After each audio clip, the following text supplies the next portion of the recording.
Dre all day. You're now tuned in to the show where you learn the discipline to show up day after day to do the work, the confidence to put yourself out there boldly and authentically, and the mental toughness to continue showing up, doing the work, putting yourself out there, even when the success you've expected to achieve has yet to be achieved. And on top of all this, you get a huge dose of personal initiative. That is the go-getter energy that moves any one of us, including yourself, to go and make things happen instead of waiting for things to happen. And then we put all this together into a series of frameworks, approaches, insights, strategies, and techniques, mindsets, and one unifying philosophy that is known as work on your game. My name is Dre Baldwin, also known as Dre All Day, and welcome to the show. And today's topic is how to be resourceful when you lack resources. This is all about, actually I'll tell you what it's about in a second. First, let me tell you something else. Every single day I send out a daily motivation text message that I would like you to receive. And the only thing you need to do to confirm that you want to receive this daily motivation text is you have to text me at my number. It's the same number I'll be texting you from, and that number is 305-384-6894. So send me a text right now at that number. Yes, right now, text me at that number, and every day you'll be receiving that daily motivation text. And a bonus to the fact that you're in my text community is you can actually respond to any of those text messages, and your response will go straight to me, and I can respond to you. And so you can engage with me at my text number. And if you ask anyone, there's a lot of people in my text community right now, you ask anyone who has received those texts or replied to any of those texts, they will confirm to you that yes, Dre does write you back and Dre will engage with you. That is not a bot. It is not an auto responder. It's not my assistant or somebody else responding for me. That is me texting you. So text me at that number. Again, the number is 305-384-6894. Now, this topic here today, how to be resourceful when you lack resources. The reason that this is an important subject is because lack of resources, being a lack of money, a lack of time, not knowing the right people, not having enough or the right information. I guarantee everybody who's listening to this has used one of these as a reason that you've given for not doing something, not accomplishing something, not starting something, or feeling like you could not achieve something. Didn't have the money, didn't have the time, you don't know the right people, or you just don't know what to do. You don't have the information. This is easily the number one reason people give for not doing things or having not done things or not even trying to do things. Now, at the same time, I will also offer that sometimes this is used as sometimes this is a legitimate reason, and often it is used as an excuse. Now, to each of you who's ever used this, is this your real reason why you haven't done something? To you, yes, it is your real reason. But let me ask you a question. Here's the proposition I'm going to make for you here today. If I can help you to eliminate a lack of resources as a reason for not doing things, if I can do this, or at least a reason for not starting something, you might not complete it, but if this is your reason for not starting, if I can eliminate that as a reason for you not starting, would you agree to get started on the things that you say that you want? Now you got to make up your mind here. You need to make a decision. Let me ask the question one more time. Make sure you heard me. If I can eliminate a lack of resources as a reason for you either not doing something or not even trying or starting to try to do something, would you agree to actually get started on the things that you say you want in your life? If the answer is yes, then you should keep listening. The answer is no, then you have decided to marry your excuses, and this is not a show for you. You probably already knew that probably when I gave the intro to the topic. Now, this topic of lack of resources, what this really is about, in addition to me eliminating your reasons / excuses for not doing things, is really about you being able to look at what is available to you instead of focusing on what's not available to you. Often in life, and I talked about this in episodes 2053 and 2054, where we talked about being a high agency person and being a person who focused on the things that you want and not focusing on the things that you don't want, because that is it's a good barometer if you just look at people that you know. We're talking the skill force optimism in 2054, how to be a high agency person in 2053, how to get started in life, episode 2055, how to stop defeating yourself, episode 2056. Actually, all four of those back to back to back, and they are linked down below in the show notes, is all about what are you choosing to focus on. And understand focus is a choice. Even though focus is limited in human beings, we can only focus on one thing at a time.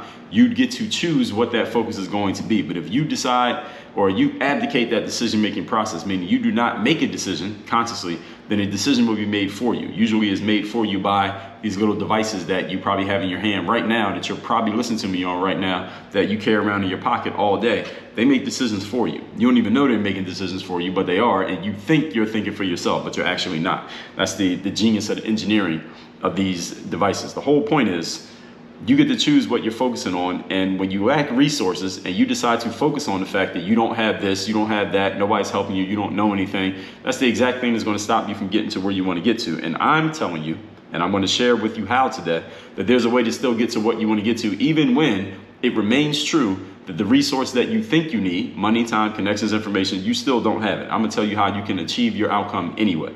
If that interests you, turn the volume up, open up something you can take notes with, and keep listening. Point number one, today's topic once again, is how to be resourceful when you lack resources. First thing you need to do is ask better questions.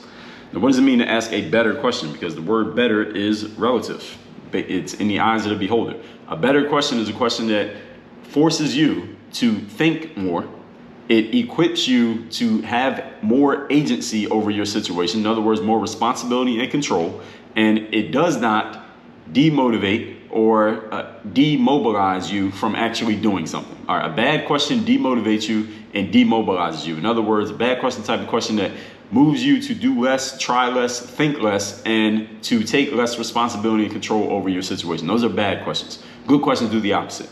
They move you to think more, to look at more holistically at your situation, to figure out different ways to attack a situation instead of just allowing the situation to beat you down and attack you. And in the end, the result of a better question is going to move you to more action. All right, that's what a better question does. So let me give you an example of some better questions you can ask. If you find yourself in a situation where your lack of money, time, information, or connections is stopping you from achieving X, what if you ask yourself, instead of saying, well, I don't have money, so I guess I can't do anything. Instead, what if you said, if I had to make this work with only what I have, how would I do it?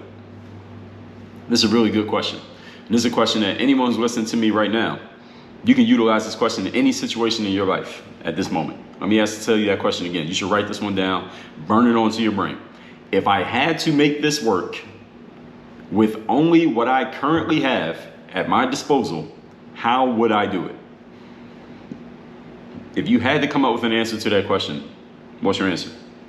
If you had to come up with 10 ideas for answering that question, what are your ideas? If someone was offering you $1 million to come up with some useful answers to that question, could you come up with some useful answers to that question? Because some of you are sitting there saying, well, Dre, I don't know. All right, that's your default. I just don't know what to do. Okay, so if I offered you $1 million to know what to do, could you come up with some things that you know what to do? Of course you could. So it's not that you don't know what to do, it's just that you're not challenging yourself to think. I'm challenging you to think. And by the way, those of you who are new around here at Work on Your Game, we always bring the conversation back to the person in the mirror. Now, we never ever leave the conversation at, well, this is someone else's responsibility or something is responsible for my situation, even if it's true. We always bring it back to the person in the mirror, because the person in the mirror is the only thing that you actually have control over. And even if you can't control things physically, you can always control things mentally. So if you notice what I'm talking about here, if I had to make this work with only what I have, how would I do it? I'm not asking you to do anything. I'm just asking you to think. Now, if that bothers you, you're listening to the wrong show. Now, if this stimulates you, you're in the right place. Make sure you subscribe and download and leave a review and all of that. Let me give you another sample question you can ask yourself. Quote, who or what could help me do this more efficiently? And that who or what needs to be something that you actually have access to. What person do I know could help me do this more efficiently? Someone that you actually can get in touch with right now. What thing do I have? What materials do I have? Maybe it's a tangible object, maybe it's an intangible object, maybe it's an idea, maybe it's some type of resource. Who or what could help me do this more efficiently? Who or what that I actually can use can help me do this more efficiently? I know $1 million could help you, but if you only got $100, all right, what can you do with that $100 that could help you get this job done more efficiently? Give you another question you could ask yourself. What resources that I do have, what resources of mine are useful and available to me, but I'm not utilizing them right now? What resources do I have that if I started using them, I might actually be able to get more return on investment from my time right now if I just thought of it in a different way? What do I have? What material do I already have here that I could start using? And if I paid attention, I might be able to get something good out of this. There are so many products that we use these days that were originally, they were throwaway products that someone just decided, let me look at this product a different way, or this garbage, this trash a different way, and they turned it into treasure. Any of you ever heard of Post-it notes? All right, everybody's heard of the little yellow Post-it notes, the sticky notes? You know that was a mistake, right? They originally that was someone trying to come up with they were trying to come up with some glue, something that actually stuck and it didn't fall off. And then when they noticed it was falling off, they said, all right, that doesn't work. But then somebody came up with the idea and said, well, wait a minute, maybe somebody could actually use this. And that's where Post-it notes came from. The entire 3M company, that's the company that makes Post-it notes. I would bet, I didn't do the research on this, but I would bet that the bulk of their money comes from either the brand identity they get from the Post-it notes or the actual sale of those Post-it notes. Why? Because somebody took something that was supposedly trash, that was supposedly a failure, and they figured out a way to use it in a different way. What do you have at your disposal that you are not utilizing as efficiently as you could, or not utilizing at all? When I created my first products to sell on the internet over a decade ago, I have been putting a bunch of basketball videos on YouTube, but then I read about how you can create your own products and programs, and someone explained to me you could just make a PDF document. If you have the demonstrations, all you got to do is come up with some names, come up with some demonstrations, and this is basketball stuff. So some names of the drills, some demonstrations of the drills, tell people exactly what to do, how much to do it, which days to do it, put it in a document, give it a fancy title, and you can sell that. I said, all right, I know how to do all those things. I know how to write. I know how to come up with titles. I had some copywriting skill, even though I didn't know it was called copywriting at the time. I already had the drills, I already had the credibility, I already had the name, I already had the audience. I had all these pieces, but I had not put them all together. Then when someone gave me the idea, and it was just an idea, it didn't cost me any money, I didn't have to know anybody. Once I got the idea, I said, all right, I got everything necessary to actually execute on this, and I executed on it. The difference between me and any of you who hasn't done something like this yet is that you just haven't executed. Or you haven't asked yourself the right question yet. That's why I'm giving you some of these questions. These better questions that I'm sharing with you here will not, let me be clear, they will not make resources magically appear at your feet. That's not what is going to happen. It's not a magic trick. But let me tell you what they will do. They will open your thinking to noticing what you already have and seeing them in a different light. Seeing resources that are already available to you in a different light, therefore you can use them in a different way. Thus, using these questions will require that you pay attention to things that you have so far ignored / underutilized. And often in life, the difference between where we are and where we want to go is not necessarily that we need more money, time, connections, information. These are the common reasons / excuses that people use, all of us use, when we're not getting the things that we want. But often is because we just need to redeploy some of our currently available assets and just use them in a different way. When we do that, all of a sudden we get a different result. The resources you had didn't change, just the way that you used the resource, just the way that you used your resources changed, and all of a sudden the results became different. Giving you another example, I used to, when I was in my basketball playing days, I used to go to the gym and I would lift weights for like 60 to 90 minutes every time I lifted. I would lift weights 4 or 5 times a week. I spent a lot of time in the weight room and I felt good, I looked good, I had no big muscles, all of that stuff, looked good on the beach, no shirt on, all of that.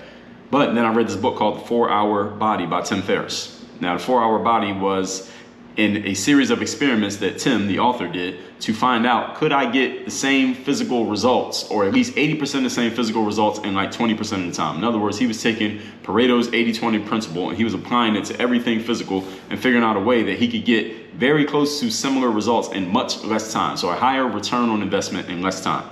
And he had a chapter in there where he talked about how you could get really strong and get the big muscles or maintain the big muscles, but spend a lot less time in the gym. And I started following the processes in that book. That book came out around maybe 2010, 2011. And long story short, it's 2022. I still follow the principles from that book to this very day lifting weights. And I don't ever spend more than 15, 25 minutes in a strength training session, but still have muscles, still have definition, still six-pack, all of that stuff, still in shape, still an athlete. Why? Not because I got a ton more information. I did not meet any new people. I did not get more time. I actually used less time. It didn't cost me any money except the cost of the book that I bought over a decade ago. It was just a redeployment of the asset that I was already using, which was my physical body and my time in the gym. I was already going to use those assets no matter what. Now I can use a lot less of them and still get the same result. All this is about you asking yourself better questions, higher quality questions, questions that challenge you to think and utilize your resources in a different way. This is the reason why you get around other people who are high level. This is the reason why you join mastermind programs. This is the reason why you get coaches. This is the reason why you read books, is because they will throw these questions at you that you otherwise would not have thought of on your own. This is the shortcut to success. Point number 2. Today's topic, once again, is how to be resourceful when you lack resources. Number 2, change your mindset. And everything I told you in point number 1 can help change your mindset. But we're going to make this a direct point. How can you change your mindset?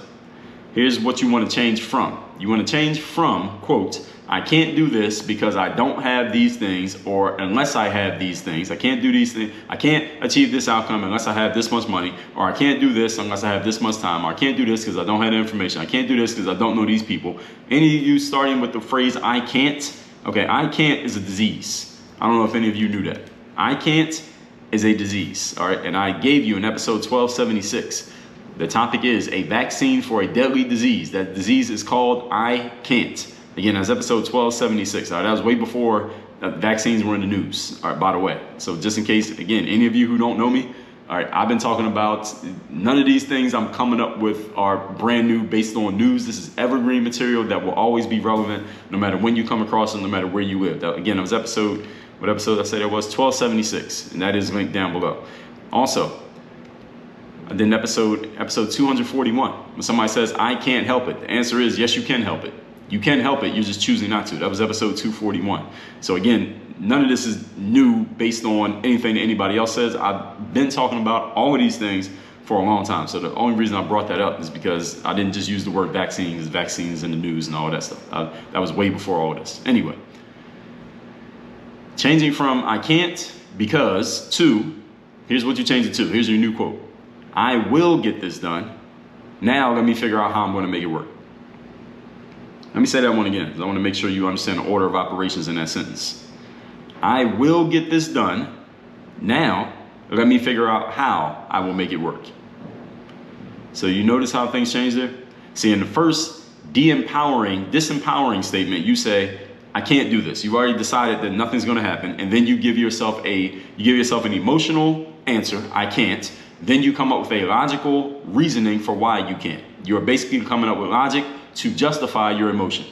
I can't, and here's the reason why. Whatever you say after the because doesn't even matter, because you've already decided you're not doing it. So it doesn't even matter what you say. In the second statement, you say, I will get this done. That is an emotional decision. And then you say, okay, let me figure out some logical ways to make it work. Now, why is the second one going to be more empowering, even though the circumstance hasn't changed at all? How are you going to get more done with the second one than you did with the first one? I'm going to tell you how. Reason is, once you decide that you're going to get something done, the what and the why, then you will figure out the how. I just explained this to you in episode 2043, which if you haven't listened to yet, the title is What and Why Over How. The reason why that approach works is because when you are clear on what you want, and you're also clear on your reasons for wanting it, the how, which is the bridge between what and the why, that will get figured out. The bridge between your reasons and your outcomes is the actions, the how. Oftentimes in life, we don't know how we're going to get something done, because if we knew how to do everything, then there'd be no questions. Everybody would just do everything. There'd be no self-help industry at all whatsoever. But many people don't know how they're going to get things done. The challenge is when you don't know how to get things done and you focus on that, you get fixated on, I don't know how to do things. First of all, you're focusing logically. And logic does not move a human being to action nearly as much as emotion does. So first of all, you're using an incorrect formula. You're trying to use logic to move yourself to action instead of using emotion. And secondly, since your logic is pulling a blank, you don't know how to do something, you're drawing a blank on the logic, that's still not going to work. You're using an incorrect formula that still doesn't work. All right, this is the reason you're setting yourself up for failure. So instead, ask yourself, what do I want? Clear outcome. Why do I want it? The emotional reason. Then you will figure out how to do it. When you give yourself no outs clauses, in other words, you have made a decision. The word decision comes from the word incision. And what does the word incision mean? It means to cut off. It means to cut off all other possibilities. You make a decision that you're going to do X, you cut off every other possibility of not doing X. Once a decision is made, figuring out the logical ways that you're actually going to achieve that decision, to make that decision a real tangible thing, that'll help itself. But you have to have the belief that you can actually do it. Many people fall short of goals in life, not because they lack resources, not because you don't have time, money, information, or you don't know the right people. That's not the reason you fall short. You fall short because you have a lack of resolve in actually wanting it. That's why you fall short. You did not determine, you did not decide, you did not cut off all other possibilities besides the outcome that you desire. Many people in life, or many people at times, lack the balls, the heart, the courage to go after what you want until you get it. That's the main thing that stops a lot of people from getting what they want in life. Episode 1796, the title was Get Some Balls. If you haven't heard that episode, I would suggest you go listen to it. One of my favorites. It's one of the things that stop people from getting what they want is never information. Nobody ever failed to achieve anything. Let's just say in this world that we're living in today, none of you is failing to achieve something because you don't have the information. All right, that's bullshit. You are not failing to achieve something because you don't have money. All right, it might seem like a logical explanation, but that's not the real reason. Because money gets printed every day by the U.S. government. You know how much in debt the United States government is? It's a number that's so big, I don't even know how many commas you would need to write it out. It's a lot. We print money every single day. We spend money that we don't have. The government does it. People do it every single day. Money is not the thing stopping you from achieving your outcome. It's a lack of resolve. People just don't have the courage to go after what they want until they get it. This key word, until. In episode 84, way back in 2016, the title was, The Game Ain't Over Until You Win. If you haven't won yet, the game's not over. In my book, Work on Your Game, I told you to put a comma after your setbacks instead of a period, which means there's still more to be said. A whole episode on this word, until, very soon. Just on that word, because it's a key mindset approach, as we're talking about here in point number 2, to getting what you want in life. And point number 3, today's topic, once again, is how to be resourceful when you have resources. Number 3, stop following the rules and instructions. There is a time in life when you should follow the rules, and you should know what the rules are, and you should understand the instructions, because there will be times where maybe you have to give people rules and you have to give instruction, and you should know what the rules and instructions are, so when you're breaking them, you know exactly what you're breaking and why.